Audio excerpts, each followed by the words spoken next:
আজকে আমি ভর্তার 5 নম্বর এপিসোডে অলরেডি পৌঁছে গেছি, কিন্তু নিরামিষ ভর্তা খেতে খেতে একটা বোরিং বা একঘেয়েমি চলে এসে বললেই হয়।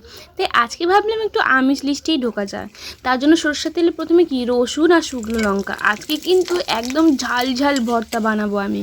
রসুন শুকনো লঙ্কা ভাজা হয়ে গেলেই তুলে নিয়ে সিলে রেখে দিতে হবে, কারণ আজকেও আমি ভর্তাটা সিলেই বানাবো। এরপরে ওই তেলেই পেঁয়াজ দিয়ে ভালো করে গোল্ডেন ব্রাউন করে ভেজে নেবো। আজকে আবার আমি আগের মতোই ভাজা পেঁয়াজ আর কাঁচা পেঁয়াজ ইউজ করব। এতে না ভর্তার যে একটা আলাদা স্বাদ পাওয়া যায়। এদিকে এই ভর্তার মেন উপকরণ চিংড়ি মাছ, সেটাও তো ভাজতে হবে। তাই অল্প নুন দিয়ে, অল্প না স্বাদ মতো নুন দিয়ে তেলে ভালো করে ভেজে নিয়ে চিংড়ি মাছগুলোকে শিলে রেখে দেবো।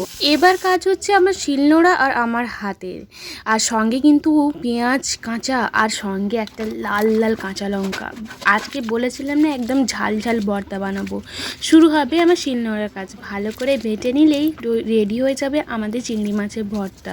অনেকে কিন্তু প্লেন বাটি চিংড়ি মাছের ভর্তা বানানোর সময়, কিন্তু আমি একটু আধগোটা রাখি, যাতে কাঁচা পেঁয়াজ আর অল্প চিংড়ি মাছ দাঁতে লাগলে বেশ সুন্দর লাগে খেতে। দেখো এদিকে তৈরি আমাদের চিংড়ি ভর্তা।